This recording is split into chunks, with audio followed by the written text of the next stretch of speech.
우리 인생은 선택의 연속이라 해도 과언이 아닙니다. 무엇을 선택하느냐 하는 것으로 하루하루를 살아가게 됩니다. 그런데 선택할 때마다 쉽지가 않죠. 무엇을 선택하는 것이 옳은 것일까? 나에게 유익할까? 등등을 생각할 때 바른 선택을 매 때마다 한다는 것이 결코 쉽지가 않습니다. 예를 들어서 이것도 좋고 저것도 좋은, 둘 다 좋은데 둘 중에 하나만 선택해야 될 때 상당히 고민스럽죠.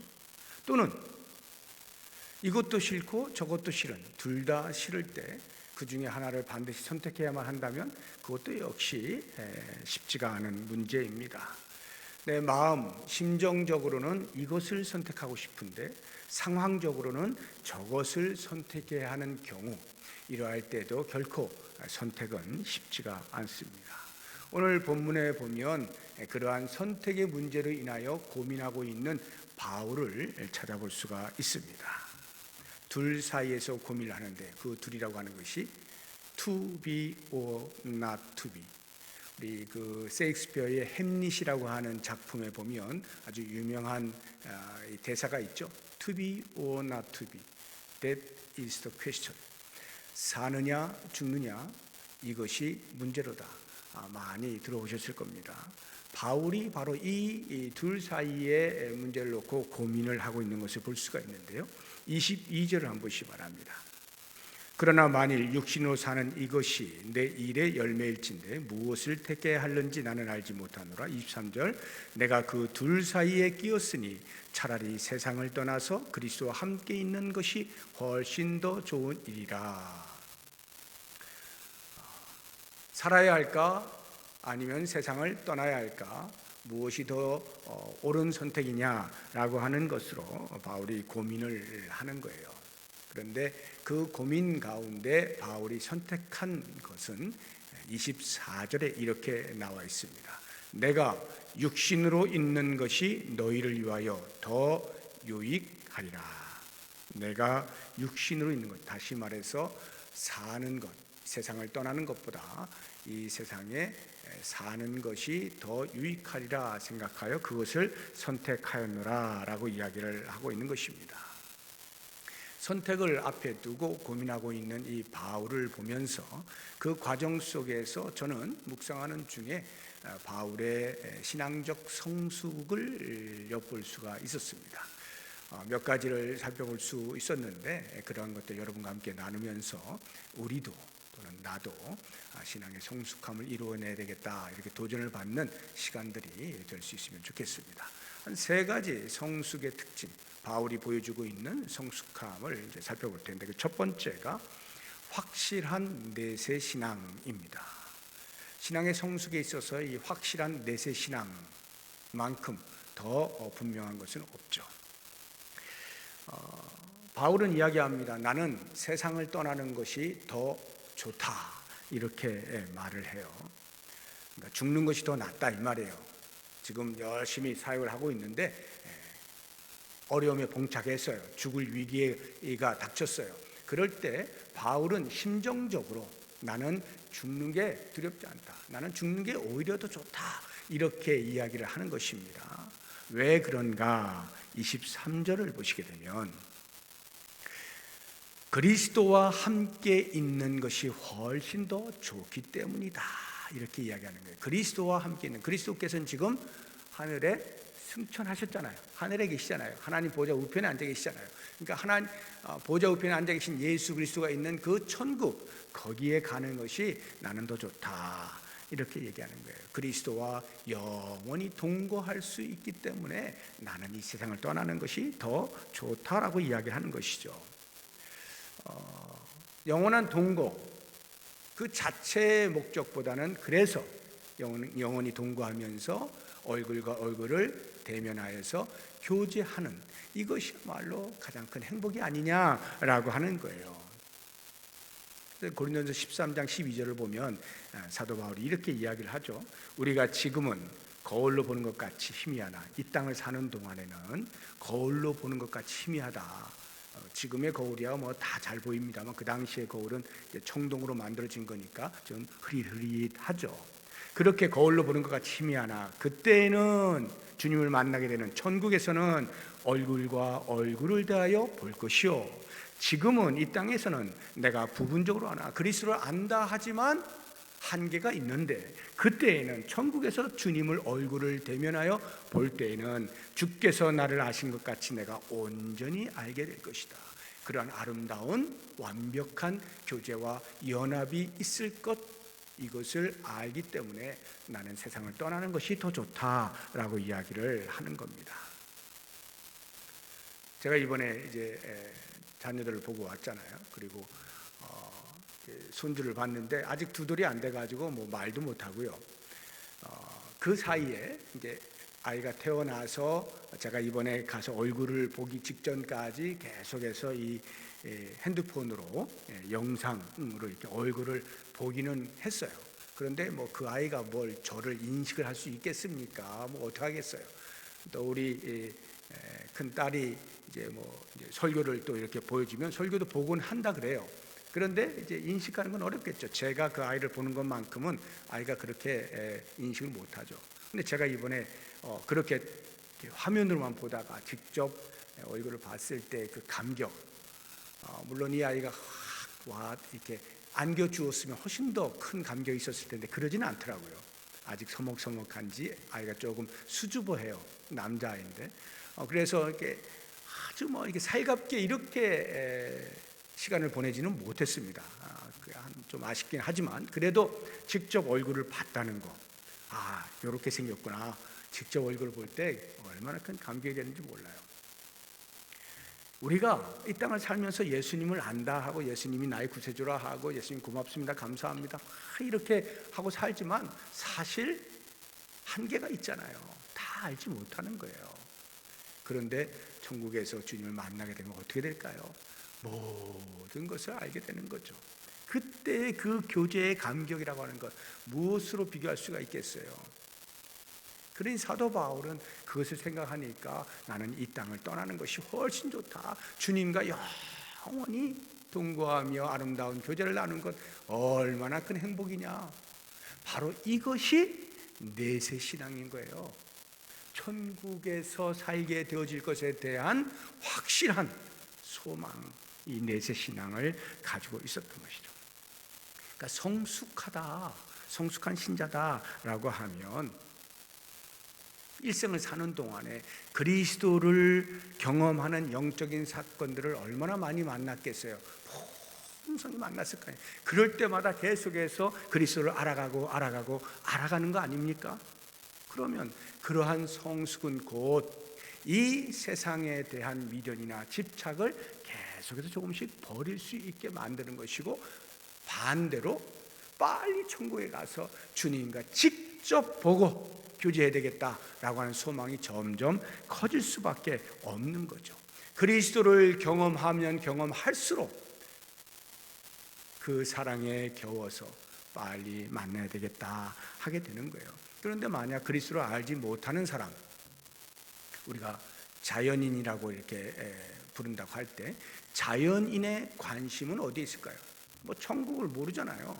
천국이 있는지 없는지 뭐 사람들이 말은 하지만 나하고는 관계없어 이렇게 하니까 그들의 모든 관심은 이 땅이죠.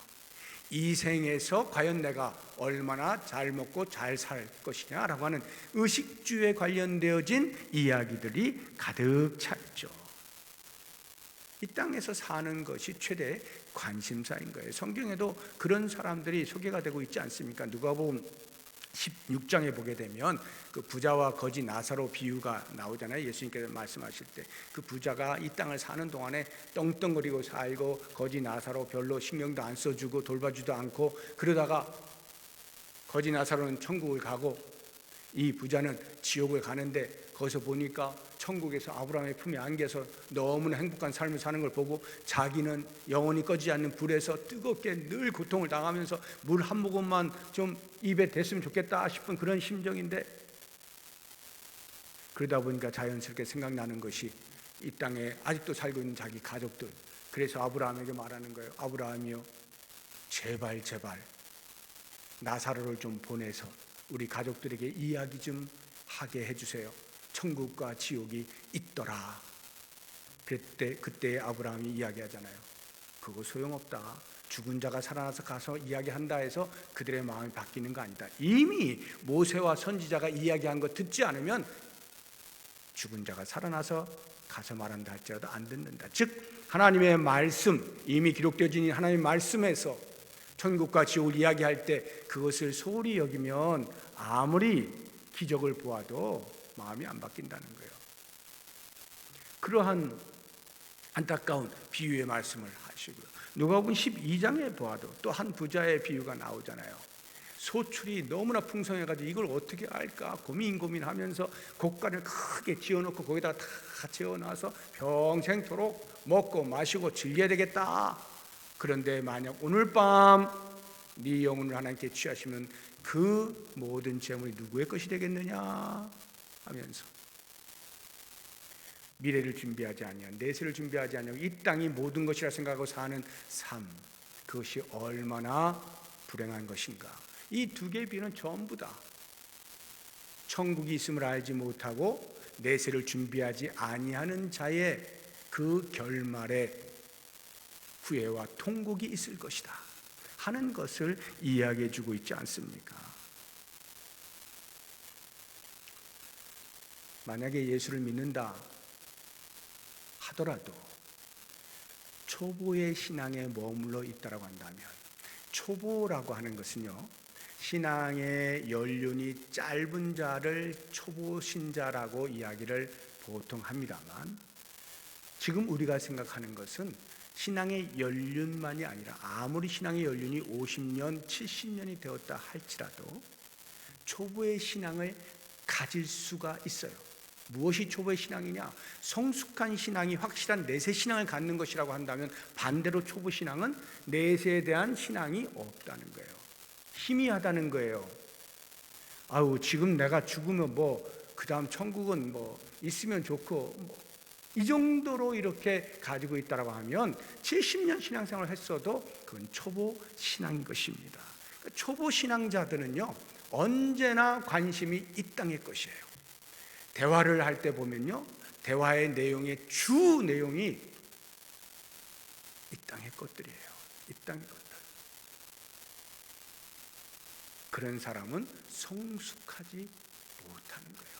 내세에 대한 신앙으로 확실하게 자리매김할 때야 비로소 성숙을 향해 나아갈 수 있게 되어진 거예요. 그래서 이 강단에서도요, 메시지가 반드시 내세에 관련되어진 메시지가 선명하게 선포될 수 있어야 되는 거예요. 내세 신앙을 강조해야 되는 거예요. 근데 오늘날 내 신앙을 강조하게 되어지면 어떤 일이 벌어지냐면, 현실을 도피하는 것 아니냐라고 하는 비난을 받는 거예요. 왜 자꾸 내세를 이야기하냐, 지금 제대로 살아야지 라고 하는 이야기들을 하는 것입니다. 여러분, 내세 신앙을 강조한다는 것이요, 현실 도피를 위하여 던져지는 메시지가 아닙니다.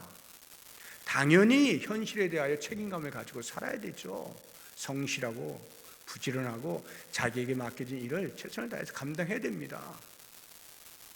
그럴지라도 우리의 궁극적인 종착지는 이 땅이 아니라 내세라고 하는 것, 이 사실을 한시라도 잊어버리면 안 돼요. 그러면 만약 잊어버리면 우리의 신앙은 이 땅의 것으로 머물러 있게 되기 때문에 아주 초라한 빈약한 신앙을 갖게 되는 것입니다. 그것이 초보 신자예요.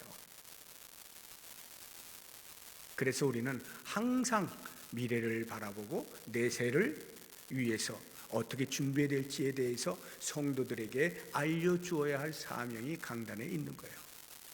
그런 말씀을 들을 때마다 언제나 우리는 다시 한번 현실에 몰입되어 있다가 정신을 차리고 내가 이 땅으로 끝날 사람이 아니지 하고는 다시 내세에 대하여 바라보고 어떻게 준비하며 살아야 될지를 고민하고 다시 계획을 세우고 실천해 나가는 이러한 삶이 될 수 있도록 강단에서는 끊임없이 내세 신앙을 강조할 수 있어야 되는 거예요. 물론 이 내세 신앙을 강조한다 해서 윤리를 무시하는 것 결코 아닙니다. 대충 살아라? 아닙니다. 예수님께서요, 이 땅에서 공생에 시작하시면 제일 먼저 하신 것이 산상수훈 아니에요? 그 산상수훈에서 보여지고 있는 윤리라고 하는 것은요, 정말로 높은 수준입니다.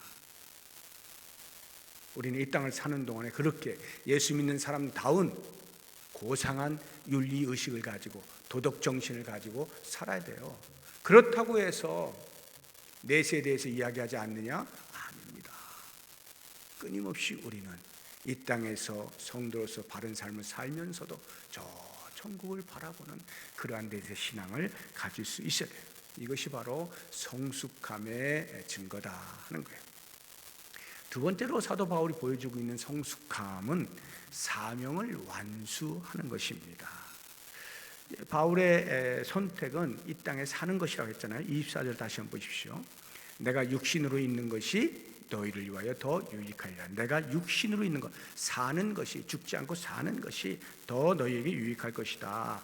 왜 이러한 이야기를 했을까? 그것은 바로 바울의 마음 가운데 나에게 아직 사명이 있다는 것을 아는 거예요. 22절을 한번 보세요.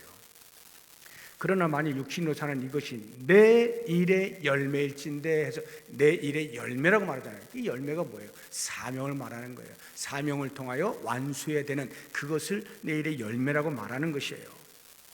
바울에게 주어진 사명이 뭡니까? 이 땅을 사는 동안에 생명의 주를 소개하고 그리스도께서 생명 되신다는 것을 증언하는 것, 그것이 바울에게 주어진 사명이었잖아요. 그것을 위해서 그는 그 사명이 아직 끝나지 않았다고 보는 것입니다. 완수할 때까지 나는 지금 살아야 한다라고 결정을 내린 거예요. 23절을 보면 아주 흥미로운 표현이 있는데요. 23절에 내가 그 둘 사이에 끼었다 이렇게 표현하잖아요. 이 둘이라고 하는 것이 사느냐 죽느냐 이 부분이, 이 둘 사이에 끼었다는 거예요. 그래서 우리는 이 말을 들었을 때 이렇게 이해하기가 쉬워요. 야, 죽고 싶은데 죽지도 못하겠고 살기 싫은데 할 수 없이 살아야만 되고 이거 어쩌지? 라는 표현으로 들리기가 쉽습니다. 이 둘 사이에 끼었다. 그런데요, 사실 이러한 표현은요 그런 의미가 아니고 바울이 가지고 있는 확실한 내세 신앙, 그것과 현재 이 땅을 살면서 하나님께서 부여하신 사명을 완수하는 이 두 가지 사이에 함수 관계가 있다는 표현을 하고 있는 거예요. 이 둘 사이에 함수 관계, 무슨 말이냐면 내세 신앙이 확실하면 확실할수록 사명 완수에 대한 의지가 불타오른다는 거예요. 내세 신앙이 희미하면 희미할수록 사명 완수에 대한 의지도 꺾인다는 거예요. 이러한 함수 관계를 가지고 있다는 표현이 내가 이 둘 사이에 끼었다라고 하는 표현을 쓰고 있는 것입니다. 성숙한 신자는 천국을 대망하잖아요. 주님 빨리 오십시오 이렇게 천국을 대망하며 살아요. 그런 사람은 죽음을 두려워하지 않아요. 이게 특징이에요. 내세 신앙이 확실한 사람은 죽음을 두려워하지 않습니다. 제가 이제 장례를 얼마나 많이 치렀겠어요.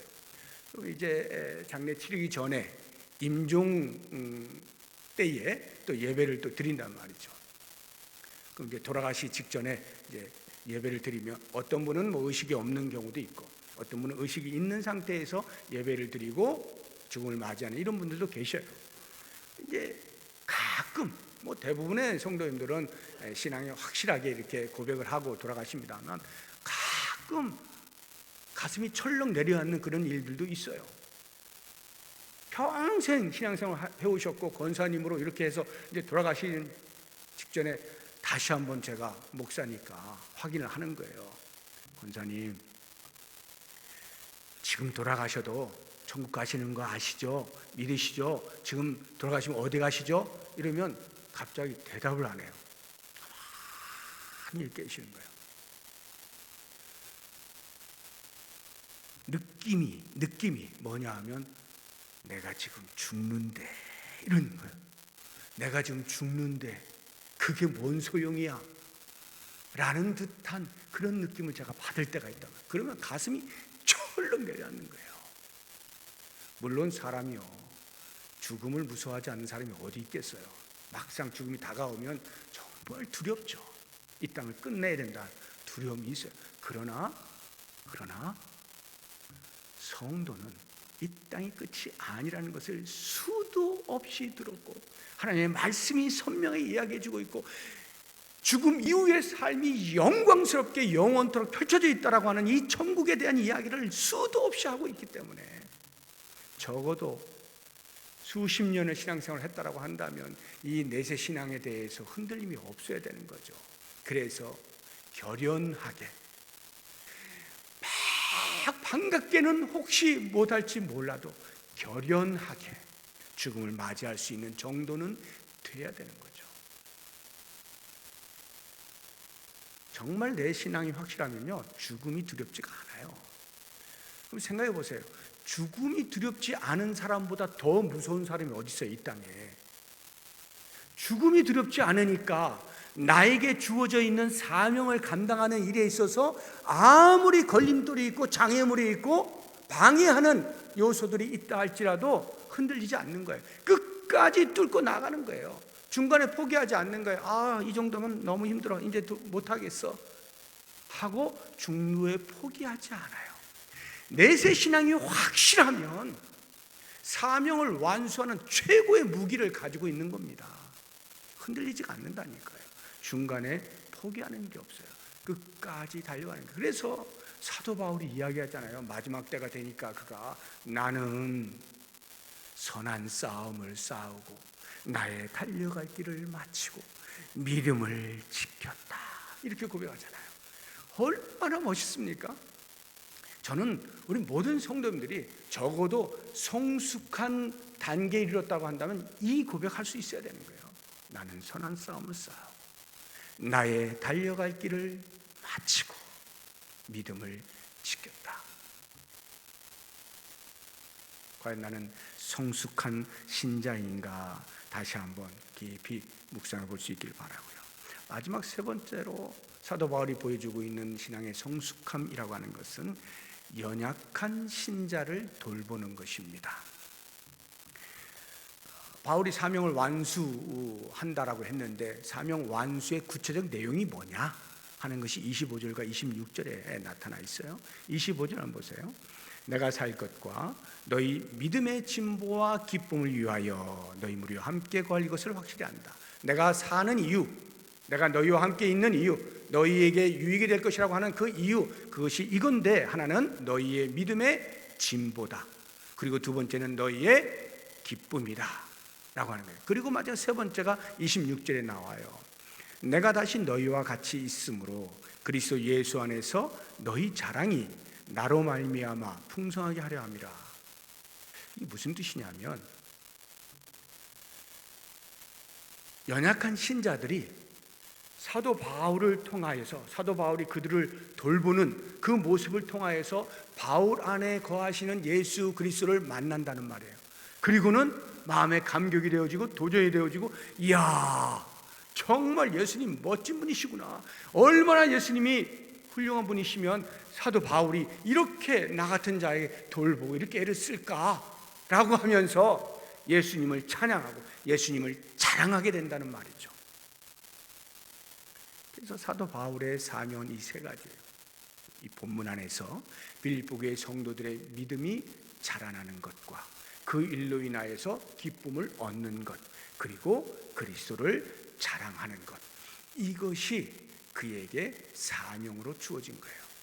그런데 이 세 가지를 가만히 보시게 되면 전부 그 연약한 신자들을 돌보는 것임을 알 수가 있는 것입니다. 그래서 먼저 믿음의 진보를 한번 보시게 되어지면, 성숙한 신자는요, 그냥 자기 혼자 믿음을 잘 지키는 것으로 끝이 나는 것이 아니라 연약한 신자들을 살피는 거예요. 그래서 그들의 믿음이 점점 자랄 수 있도록 끊임없이 지원하고 도와주는 일을 해야 한다 하는 것입니다.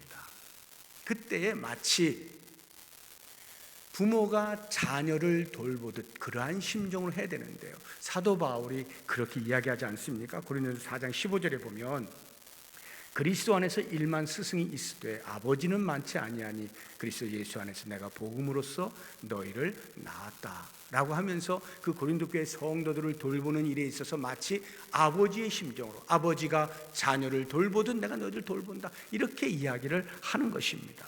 그러니까 부모가 자녀를 돌본다 할 때 어떻게 돌봅니까?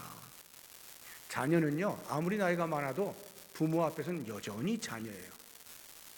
그러나 그 자녀가 자라는 과정에 따라서 갓난 아이였을 때와 좀 어린이였을 때와 학생이었을 때와 청년이었을 때와 장년이었을 때가 다릅니다.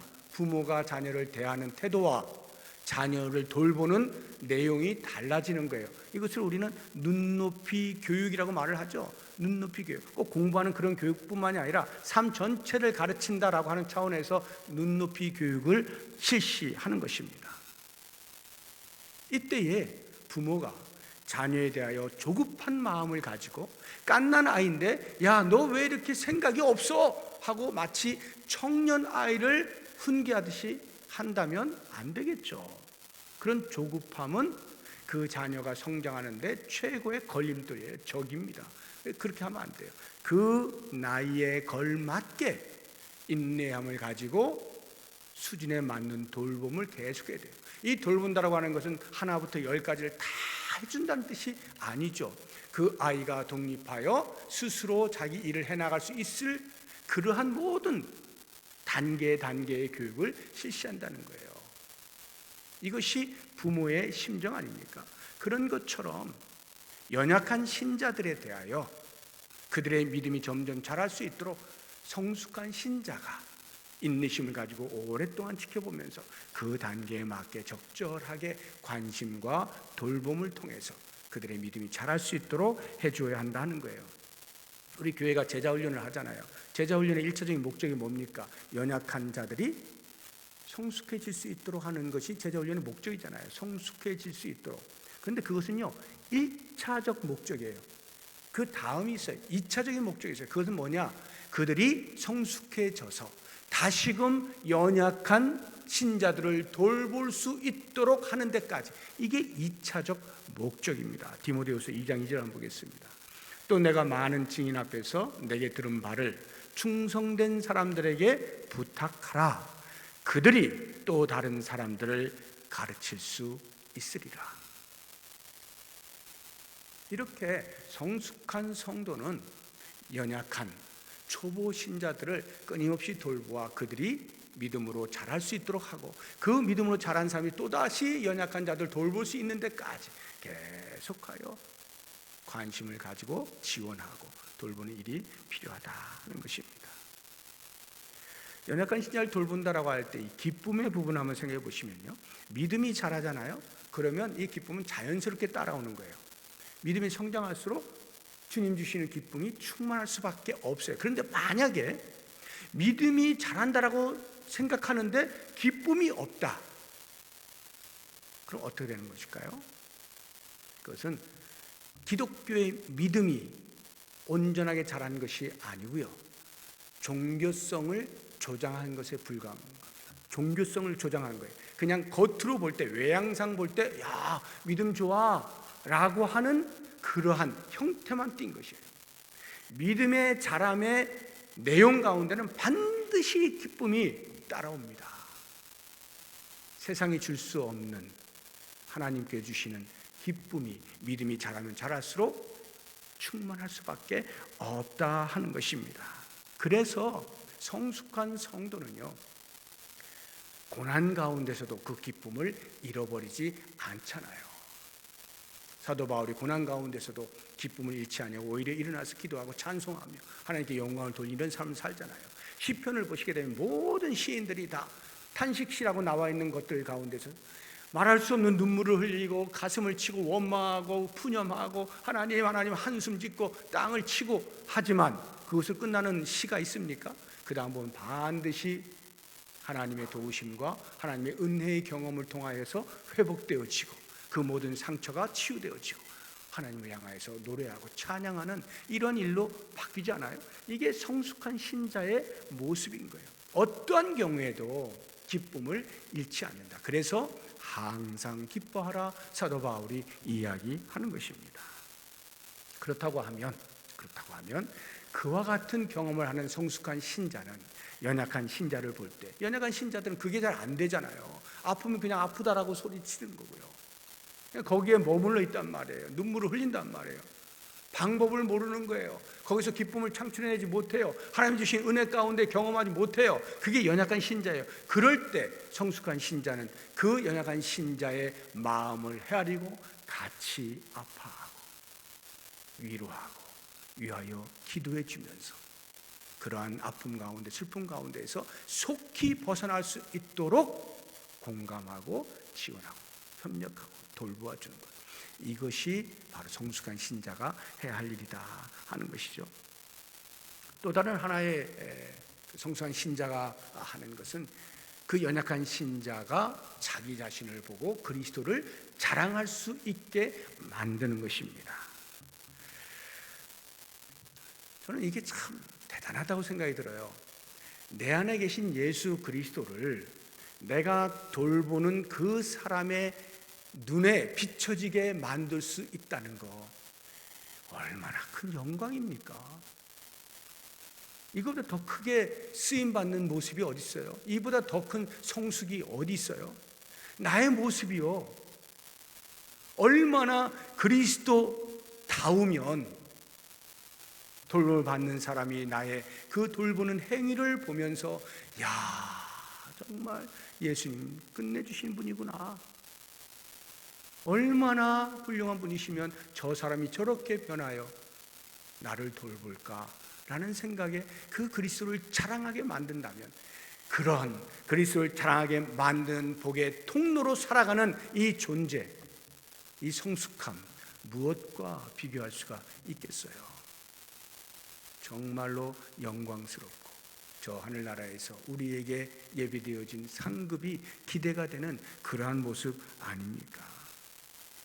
이렇게 성숙한 신자는 연약한 자를 돌본다라고 하는 것입니다. 이제 우리가 오늘 말씀을 통하여서 정리를 해보면 사도 바울의 성숙함, 신앙의 성숙함을 통해서 나도 좀 그러한 삶을 살자라고 하는 것인데요, 끊임없이 하루하루 어제보다 오늘이, 오늘보다 내일이 조금이라도 더 성숙한 자로 살아내야 되겠다라고 하는 다짐, 거기에는 반드시 확실한 내세 신앙과 이 땅에서 하나님 주신 사명에 대한 완수를 향한 열정과, 그리고 나 한 사람의 문제가 아닌 나와 함께 가고 있는 주변의 사람들 가운데 연약함 가운데 있는 자들을 세워주는 이와 같은 일들을 통해서 점점 더 성숙으로 나아갈 수 있는 우리 모두의 삶이 될 수 있기를 주의 이름으로 축복합니다.